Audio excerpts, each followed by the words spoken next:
Hola a todos, este es el canal Enciclopedia. Este programa explica de bueno a excelente, porque algunas empresas dan el salto y otras no, para todos. Este es un trabajo clásico de lectura obligada para los gerentes, que explora cómo las empresas que tienen un desempeño mediocre a largo plazo, un desempeño mediocre o incluso empresas medio muertas pueden dar un salto y convertirse en una empresa sobresaliente o una gran empresa. Entonces, ¿cómo lo hacen? ¿Cuáles son los factores clave en juego aquí? ¿Por qué se dice que los talentos destacados tienen doble personalidad? ¿Cómo utilizar el efecto volante para lograr el salto de la mediocridad a la excelencia y alcanzar el éxito? Después de ver este vídeo, encontrarás la respuesta. El autor de este libro es Jim Collins, quien se convirtió en uno de los estudiosos de la gestión más famosos de nuestro tiempo con sus superventas Build to Last. Curiosamente, cuando Build to Last se vendía bien, uno de los amigos de Collins le dijo sin rodeos, este libro es inútil. Collins se sorprendió. Resulta que este amigo creía que todas las empresas estudiadas en Build to Last parecen tener sus propios genes de excelencia y han sido excelentes desde su nacimiento, pero esas empresas son muy pocas después de todo. La gran mayoría de las empresas mediocres no tienen ese gen. Si quieren cambiar y ponerse al día, ¿qué deberían hacer? En otras palabras, si no naces rico y guapo, ¿cómo puedes contraatacar? Construido para durar no proporciona la respuesta. Collins pensó que su amigo tenía razón. Esta pregunta, como una caja negra en los negocios, despertó la curiosidad de Collins. Así que tomó medidas de inmediato y formó un equipo de investigación de 21 personas. Le tomó 5 años utilizar un conjunto único de métodos de investigación y finalmente escribió sus hallazgos y conclusiones en el libro De bueno a excelente. Se puede decir que la respuesta es a la vez inesperada y emocionante. Este libro también se ha convertido en otro trabajo duradero de Collins después de Build to Last. A continuación, le daremos una explicación detallada del secreto para pasar de la mediocre a la grandeza desde dos aspectos. Primero, ¿qué tiene de especial el método de investigación de este libro en comparación con los libros de negocios comunes? Segundo, los elementos clave para lograr un salto adelante son. Primera parte. Primero expliquemos el primer punto, ¿cuál es el método de investigación único utilizado por el equipo de Collins? Creemos que este es el punto más destacado de este libro que supera a los más vendidos de negocios en general. La idea general para escribir libros de negocios más vendidos es encontrar algunas empresas estrella exitosas, estudiar su historia y resumir algunas características comunes, como la cercanía a los clientes, la innovación independiente y la orientación al valor, y luego declarar que estas características comunes son estas empresas estrella. La razón del éxito es que mientras aprendamos estas características, podremos replicar su éxito. La pregunta ¿es realmente rigurosa esta idea de investigación? Es posible que muchas empresas que fracasaron hayan logrado mantenerse cerca de los clientes e innovar de forma independiente, pero al final fracasaron. ¿Cómo se explica esto? Por ejemplo, si quieres estudiar cómo triunfan los campeones olímpicos, encontrarías que tienen en común y luego declararías que la razón por la que ganaron el campeonato es porque todos tienen entrenadores, lo cual es obviamente ridículo. El problema es que este método de investigación no tiene un grupo de control. Sabemos que en medicina, si se quiere verificar la eficacia de un fármaco, es necesario crear un grupo de control. Los pacientes generalmente se dividen en 3 grupos, un grupo toma medicamentos, otro grupo toma placebo y el otro grupo no toma nada. Solo comparando las respuestas de los 3 grupos de pacientes podremos saber si el fármaco es realmente eficaz. El equipo de Collins tomó prestado este método de investigación e introdujo un grupo de control estricto de empresas para ver cómo les iba. Primero, definen estrictamente lo que significa pasar de la mediocridad a la grandeza. Estas empresas deben tener una historia de más de 30 años. En los primeros 15 años debe ser mediocre, con un rendimiento accionario acumulado menor o igual al promedio del mercado, y en los próximos 15 años debe ser excelente, con un rendimiento acumulado de las acciones de alcanzar más de 3 veces el nivel promedio del mercado. Collins dijo que la razón por la cual el periodo mínimo se establece en 15 años es porque un periodo tan largo puede eliminar el elemento aleatorio de la suerte y los factores de los líderes individuales. La tasa de rendimiento acumulada de las acciones en 15 años debe alcanzar 3 veces el promedio del mercado. Este requisito es muy alto. Debes saber que empresas estrella como Coca-Cola, General Electric, Intel y Walmart solo alcanzaron 2,5 veces el promedio del mercado. Además, si una determinada industria está a la vanguardia durante estos 15 años y la tasa de rendimiento de toda la industria es mucho más alta que el promedio del mercado, entonces las empresas de esta industria no serán consideradas.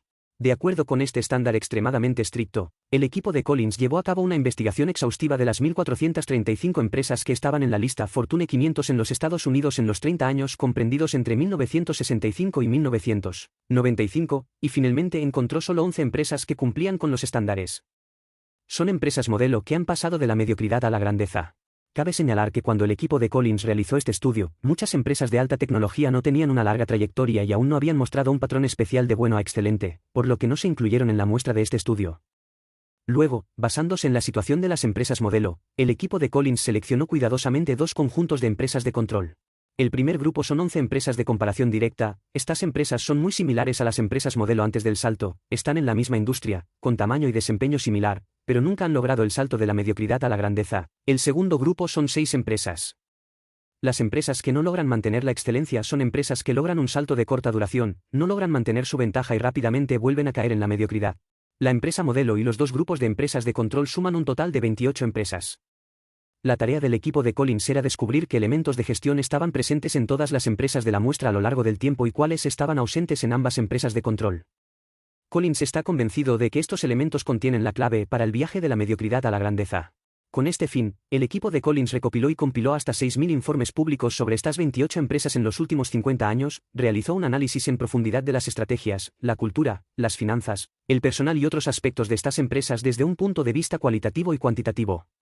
Perspectiva y luego explorar el significado detrás de los datos a través de discusiones grupales semanales y lluvias de ideas. Todo el trabajo de investigación tomó 5 años, y finalmente anunciaron que habían encontrado varios elementos clave para lograr el salto, y llegaron a una conclusión emocionante. De hecho, existe una regla a seguir para el salto de la mediocridad a la grandeza. Lo anterior es el primer punto. El método de investigación único utilizado por el equipo de Collins es el punto más destacado de este libro que supera a los más vendidos de negocios en general.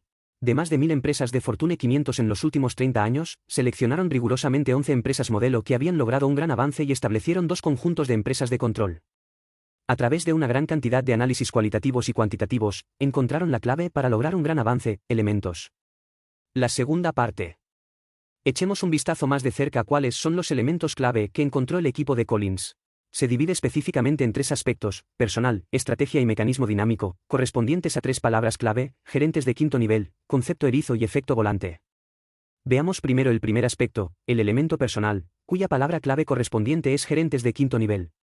Collins dividió a los gerentes en 5 niveles según sus habilidades. Los llamados gerentes de quinto nivel son líderes en la cima de la pirámide de habilidades. Encontró que todas las empresas modelo tenían gerentes de nivel 5 en posiciones clave de avance, mientras que las empresas de control no tenían tales líderes. Collins cree que la presencia de gerentes de quinto nivel es el factor más crítico para que una empresa pueda dar un salto adelante.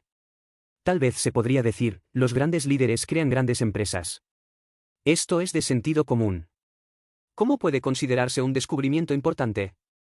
La clave aquí es que los gerentes de quinto nivel a los que se refiere Collins son completamente diferentes de las todopoderosas élites empresariales que tenemos en nuestras mentes. De hecho, este es un grupo de personas muy pasado de moda. Son discretos, introvertidos y taciturnos, es difícil decir que tienen algún encanto personal, no han recibido mucha atención por parte de los medios y del público durante mucho tiempo. Una prueba es que entre los 6.000 informes públicos recopilados por el equipo de Collins, el número de informes sobre las empresas modelo era solo la mitad que el de las empresas de control, y la cobertura de los directores ejecutivos de esas empresas modelo, lo que Collins llama nivel 5, los gerentes eran menos de la mitad que las empresas de control, hay aún menos y básicamente nunca hemos oído hablar de sus nombres. Echemos un vistazo al típico gerente de quinto nivel escrito en el libro, el legendario director ejecutivo de Kimberly-Clark, Darwin Smith.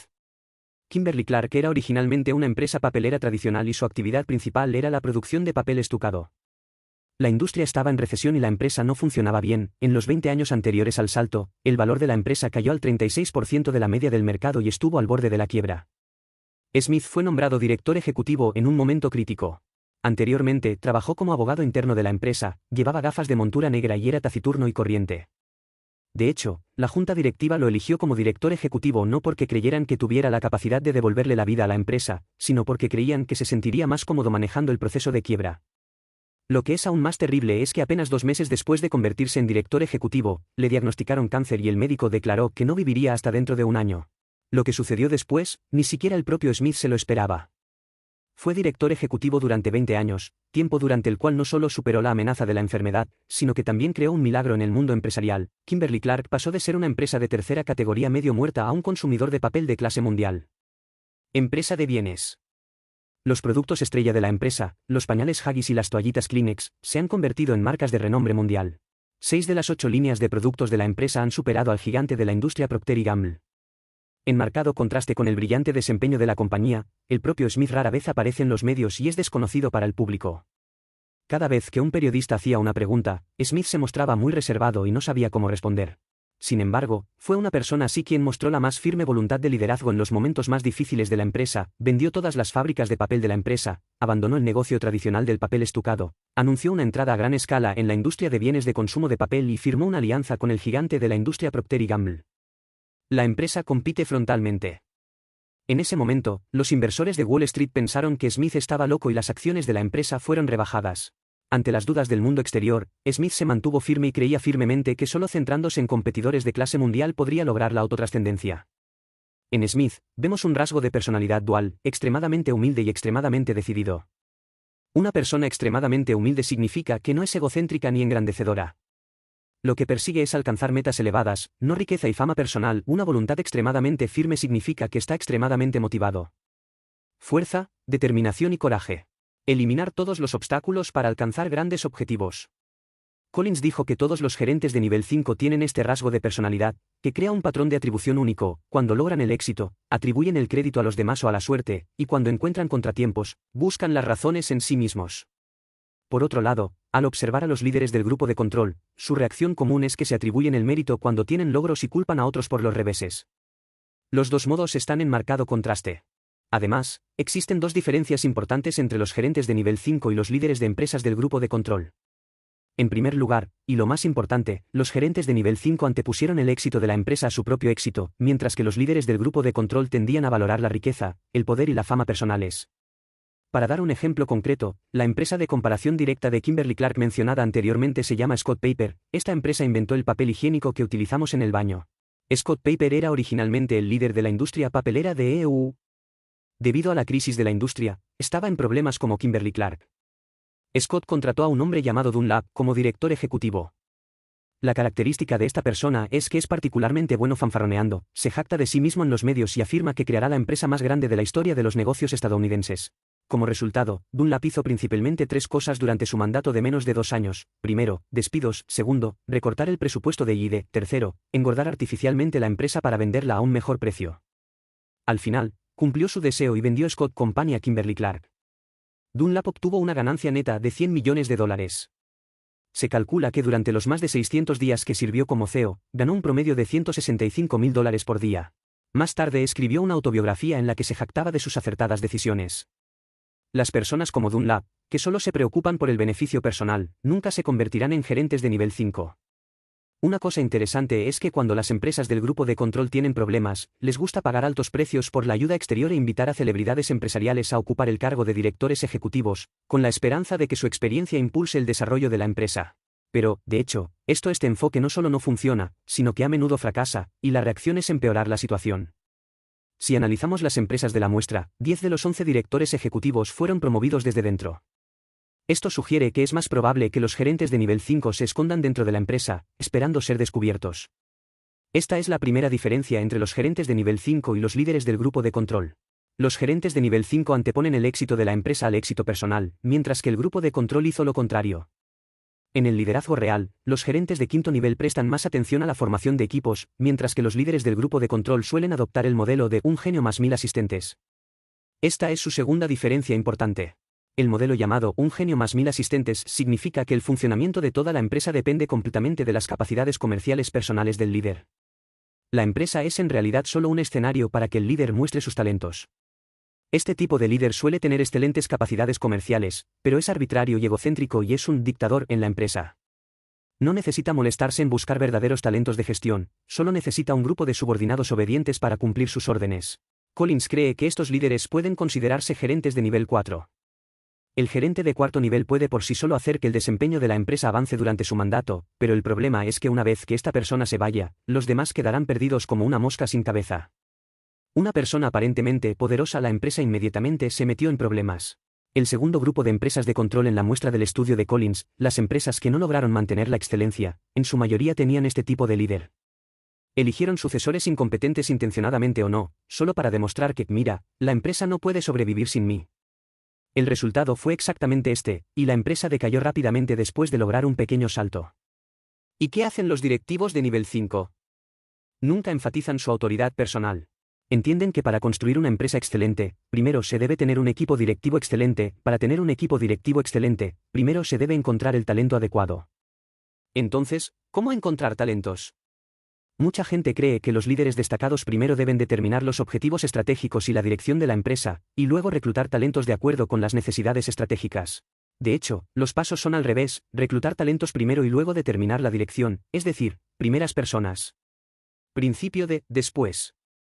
Si se compara la empresa con un automóvil de pasajeros y el líder es el conductor, entonces el enfoque de los gerentes de nivel 5 es pedir a las personas adecuadas que suban al autobús y luego discutir con ellas dónde conducir. Esto se debe a que si no tienes a las personas adecuadas, los grandes planes no sirven de nada, pero una vez que tienes a las personas adecuadas, puedes seguir ajustando la dirección a medida que avanzas y, en última instancia, encontrar el camino hacia el éxito. Los anteriores son los elementos de personal para lograr el salto: el gerente de quinto nivel. Los gerentes de nivel 5 tienen doble personalidad, extremadamente humildes y extremadamente decididos. Anteponen el éxito de la empresa al éxito personal, anteponen la fuerza del equipo a la autoridad personal, dan crédito a los demás cuando encuentran problemas y reflexionan sobre sí mismos cuando encuentran problemas. La existencia o no de gerentes de quinto nivel es el factor más crítico para que una empresa pueda dar un salto adelante. Después de hablar de factores humanos, veamos los factores a nivel estratégico de la empresa. La palabra clave correspondiente se llama concepto Heijo. Para dar el salto de la mediocridad a la grandeza es imprescindible formular la estrategia corporativa adecuada, pero al principio el equipo de Collins estaba confundido. En la superficie, todas las empresas tienen planes estratégicos muy claros. Los recursos invertidos en la empresa modelo son casi iguales y no hay una diferencia obvia entre la empresa modelo y la empresa de comparación. ¿Significa esto que la estrategia de la empresa no es importante en absoluto? Después de una discusión más profunda, descubrieron que si había alguna diferencia, sería que las estrategias de las empresas modelo eran muy simples y podían explicarse en una oración. Por ejemplo, una de las empresas modelo, Walgreens, una cadena de empresas farmacéuticas, tiene una estrategia de la mejor y más conveniente farmacia, con ganancias considerables por visita de cliente, lo que significa que cada cliente que viene a la tienda contribuye con la mayor cantidad posible. Lo más posible. Sin embargo, solo porque sea simple, ¿no significa que definitivamente funcionará? Es simple y fácil de hacer, pero ¿cómo se asegura de que sea simple y correcto? Para descubrir los secretos de la estrategia de la empresa modelo, los miembros del equipo llevaron a cabo una investigación exhaustiva durante varios meses y finalmente atribuyeron sus hallazgos al concepto Heijo. La metáfora del erizo proviene de un antiguo proverbio griego. Significa aproximadamente que no importa cuántos trucos tenga un zorro, siempre habrá un momento en el que se volverá loco y no tendrá solución. Sin embargo, aunque un erizo solo sabe un truco, nadie puede vencerlo. Collins descubrió que a nivel estratégico corporativo, las empresas de control se parecían más a zorros, siempre querían hacer muchas cosas al mismo tiempo, pero fracasaban por falta de coherencia y paciencia, mientras que las empresas modelos se parecían más a erizos, solo sabía una gran cosa, perseveró en este asunto y logró un salto. Esta gran cosa es lo que Collins llama el concepto del erizo. Parece simple, pero debes pensar profundamente desde 3 aspectos antes de poder descubrir la puerta. Estos 3 aspectos son: primero, ¿qué hacemos mejor? Segundo, ¿qué es lo que más nos interesa? Tercero, ¿cómo podemos obtener el máximo rendimiento de este asunto? Estas 3 preguntas son como 3 anillos. Lo más importante que debes hacer es la intersección de estos 3 anillos. Tomemos también como ejemplo la cadena de medicamentos Walgreens. Esta empresa familiar originalmente operaba tanto una cadena de farmacias como una cadena de restaurantes, pero sus condiciones operativas eran normales. Después de que Walgreens Jr., el gerente de quinto nivel de la empresa, asumiera el cargo, después de repetidas reflexiones, finalmente descubrió una cosa: operar restaurantes no era el futuro de la empresa. No es que el sector de la restauración sea malo, pero él tiene claro que la empresa no tiene la ventaja de ser la mejor del sector a la hora de gestionar restaurantes. Sin embargo, al operar cadenas de farmacias, especialmente cadenas de farmacias de conveniencia, la empresa tiene el potencial de hacer lo mejor que pueda y convertirse en la mejor cadena de farmacias del mundo, lo cual es más emocionante y significativo para ellos que el catering. En otras palabras, Walgreens Jr. ha encontrado 2 de los 3 eslabones: lo que mejor hacen y lo que más les interesa es operar una cadena de farmacias de conveniencia. Después de pensarlo claramente, vendió los 500 restaurantes sin dudarlo y utilizó el dinero para expandir rápidamente la cadena de farmacias. Queda el último de los 3 eslabones: ¿cómo puedes sacarle el máximo partido a tu inversión? Walgreens se centra en un indicador, que es el ingreso por visita de un cliente, mientras que las cadenas de farmacias tradicionales generalmente se centran en las ganancias obtenidas por cada farmacia. ¿Cuál es la diferencia? Si se quiere maximizar el beneficio por farmacia, las tiendas no deben estar demasiado densas porque desviarán el tráfico entre sí. Sin embargo, Walgreens hace lo contrario. Su estrategia es abrir tiendas densamente. Hay 9 farmacias por milla en el zona urbana, con una media de 9 farmacias por kilómetro, existiendo una a escasos cientos de metros para garantizar altísima comodidad. De esta manera, aunque las ganancias de una sola tienda no serán demasiado altas, siempre que los ingresos por visita del cliente aumenten continuamente, se pueden lograr conveniencia y altas ganancias. De esta manera, Walgreens ha encontrado su propio concepto de erizo, sus farmacias están conectadas con farmacias, los vecindarios están conectados con los vecindarios y las ciudades están conectadas con las ciudades. Walgreens se ha convertido en un gran erizo con un concepto simple. De 1975 a 2000, el rendimiento acumulado de las acciones de Walgreens superó el promedio del mercado en 150 veces. En junio de 2018, General Electric, una tienda centenaria de Estados Unidos, fue expulsada del índice industrial Dow Jones debido a la mala evolución de sus acciones. En lugar de General Electric, entró en el índice Walgreens, que también es una tienda centenaria. Índice. Los anteriores son los elementos estratégicos para lograr el salto, el concepto erizo. El zorro sabe muchas cosas, pero el erizo sabe algo muy importante y se apega a ello. Las estrategias exitosas parecen extremadamente simples, pero se basan en una comprensión profunda de las propias ventajas y de las reglas de la industria basadas en el problema de los tres anillos, mientras que las estrategias fallidas son a menudo muy sofisticadas y en realidad son una especie de farol. Después de hablar sobre los elementos de personal y los elementos estratégicos, echemos un vistazo a cómo estos elementos forman un poderoso mecanismo dinámico y finalmente logran un salto adelante. Esta es la tercera palabra clave, efecto volante. Quizás haya que volver a preguntar, además del personal y la estrategia, ¿qué pasa con la tecnología? ¿No es la tecnología un elemento clave para lograr un salto adelante? Entre las 11 empresas modelo, muchas son famosas por sus tecnologías avanzadas. Por ejemplo, Walgreens, una cadena de farmacias, fue la primera en utilizar tecnología de comunicación por satélite y tecnología de Internet en la industria. Gillette, un famoso fabricante de maquinillas de afeitar, solo de Blades solo una parte tiene decenas de patentes de tecnología. ¿Es la tecnología el factor fundamental para que estas empresas consigan dar un salto? Collins dijo que uno de los hallazgos más sorprendentes de su investigación fue que los factores tecnológicos eran mucho menos importantes de lo que se imaginaba. El cambio tecnológico nunca ha sido un factor clave para lograr la transformación de la mediocridad a la grandeza, ni siquiera entre los tres primeros. En efecto, el cambio tecnológico actúa como un acelerador. En otras palabras, si se encuentra a las personas adecuadas y la estrategia adecuada y se ha abierto la puerta para dar un salto adelante, entonces el cambio tecnológico puede ser la guinda del pastel y acelerar este impulso de desarrollo. Sin embargo, si no se ha descubierto la manera de dar un salto, es imposible tener éxito si se quiere utilizar el cambio tecnológico como primera fuerza impulsora para lograr el salto. No es factible depender de un solo cambio importante y repentino, no solo cambios tecnológicos, para lograr un salto adelante. Por ejemplo, anunciar un gran plan, implementar una fusión y adquisición importante, ingresar a un nuevo campo, presentar a una celebridad como director ejecutivo, etc. Es poco probable que estos métodos de cambio masivos e incluso dramáticos inicien el proceso de dar un salto. El verdadero proceso de salto adelante es todo lo contrario, está impulsado por la fuerza combinada de una serie de acciones correctas. Los cambios ocurren silenciosamente y es posible que ni siquiera las partes involucradas los noten. Imagínese que hay una rueda gigante frente a usted. La rueda tiene 30 metros de diámetro, 3 metros de ancho y pesa 26 toneladas. Ahora tu tarea es hacer que esta rueda gire lo más rápido posible. La empujas con todas tus fuerzas, pero la rueda no se mueve en absoluto, sin inmutarte, continúas empujándola en la misma dirección y finalmente la rueda gira lentamente un poco. Pero debido a que la rueda en sí es tan grande, los demás apenas pueden ver ningún cambio. Continúa empujando poco a poco y la rueda completa una o dos vueltas muy lentamente, sin ningún cambio evidente en la velocidad. Sin embargo, después de que la rueda ha girado 100 o 200 veces, de repente descubres que el impulso acumulado por la rueda es cada vez mayor y la velocidad de rotación es cada vez más rápida. Ni siquiera necesitas ejercer mucho esfuerzo. Esfuerzo, la rueda girará rápidamente basándose en su propia inercia. Esto es lo que Collins llama efecto volante. En todo el proceso de salto, no puedes encontrar un momento en el que seas testigo de un milagro, o un método que funcione instantáneamente, y digas que esta es la razón fundamental para un salto exitoso. Lograr un salto depende de esfuerzos continuos en una dirección. Acción, ronda tras ronda, la fuerza combinada de todos los factores finalmente hace que la rueda gire. Por ejemplo, la famosa Amazon. Com ha estado en pérdidas durante más de 10 años consecutivos desde su salida a bolsa en 1997, y no empezó a obtener beneficios estables hasta 2015, pero después de eso, el valor de mercado de la empresa empezó a crecer. Rápidamente en agosto de 2018, el valor de mercado de Amazon ocupaba el segundo lugar en el mundo, solo superado por Apple. La trayectoria de crecimiento de Amazon es un típico efecto volante, vender publicidad es fácil y genera dinero rápidamente, pero Amazon se niega a ganar dinero e insiste en hacer cosas ingratas, como insistir en brindar a los clientes la mejor experiencia y cultivar clientes.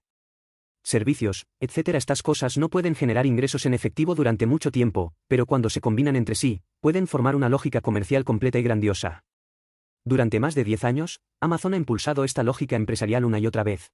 Aunque los de afuera no pueden verlo, ha ido acumulando impulso en silencio. Finalmente, la rueda gigante comenzó a acelerarse, volviéndose cada vez más rápida e imparable. Al efecto volante corresponde la rueda de la desgracia. Las empresas del grupo de control no están dispuestas a trabajar duro para empujar la rueda. Siempre les gusta probar suerte haciendo cosas y haciendo grandes movimientos para ver si la rueda puede girar. Cuando ven que un plan no funciona, cambian inmediatamente a un nuevo plan y avanzar hacia una dirección completamente diferente. Empujar la rueda en la dirección correcta, y luego cambiarla si falla. Como resultado, todos los esfuerzos no logran formar una fuerza combinada, y los continuos contratiempos agotan la moral de los empleados. Esta es la rueda de la perdición. Los gerentes siempre deben estar alerta para saber si su empresa está en un volante o atrapada en una rueda de fatalidad. Lo anterior es el mecanismo dinámico para lograr el salto, el efecto volante. Lograr avances a pasos agigantados depende de empujar continuamente la rueda en una dirección, es la fuerza combinada de todos los esfuerzos lo que finalmente hace que la rueda vuele. El cambio tecnológico es solo un acelerador que mueve el volante y no se puede esperar lograr un salto adelante simplemente mediante el cambio tecnológico o cualquier otra solución rápida. Ahora, repasemos los aspectos más destacados de este libro. En primer lugar, el equipo de Collins utilizó un método de investigación único para encontrar los elementos clave para lograr un salto comparando estrictamente la situación de la empresa modelo y dos grupos de empresas de control. En segundo lugar, el elemento de personal que debe lograr un salto adelante es el gerente de quinto nivel. Los gerentes de nivel 5 tienen doble personalidad, extremadamente humildes y extremadamente decididos. Anteponen el éxito de la empresa al éxito personal, anteponen la fuerza del equipo a la autoridad personal, dan crédito a los demás cuando encuentran problemas y reflexionan sobre sí mismos cuando encuentran problemas. En tercer lugar, el elemento estratégico para lograr un salto adelante es el concepto de erizo. El zorro sabe muchas cosas, pero el erizo sabe algo muy importante y se apega a ello. Las estrategias exitosas pueden parecer extremadamente simples, pero se basan en una comprensión profunda de las propias ventajas y de las reglas de la industria basadas en el problema de los 3 anillos. Cuarto, el mecanismo dinámico para lograr el salto es el efecto volante. Lograr avances a pasos agigantados depende de empujar continuamente la rueda en una dirección, es la fuerza combinada de todos los esfuerzos lo que finalmente hace que la rueda vuele. El cambio tecnológico es solo un acelerador que mueve el volante y no existe una solución única para lograr avances. Finalmente, permítanme compartir algunas ideas. Aunque este libro habla de cómo las empresas pueden pasar de la mediocridad a la excelencia, las reglas resumidas en el libro también son completamente aplicables a nosotros personalmente. Los rasgos de personalidad que poseen los gerentes de nivel 5 son en sí mismos las mejores cualidades de los seres humanos. Las personas con tales cualidades pueden alcanzar el éxito ya sea que dirijan un negocio o realicen otras tareas. Entonces, como individuo, ¿cómo puede convertirse en un gerente de quinto nivel? ¿Cómo encontrar su propio concepto de erizo? ¿Cómo girar el volante de la vida y cómo lograr el salto de la mediocridad a la excelencia? Tienes que pensar más en estas preguntas por tu cuenta. Este es el final de este programa. ¿Cuáles son sus diferentes opiniones al respecto? Bienvenido a dejar un mensaje para discutir con todos. Oye, si te gusta nuestro canal, suscríbete. Jaja, ¿recuerda que te gusta?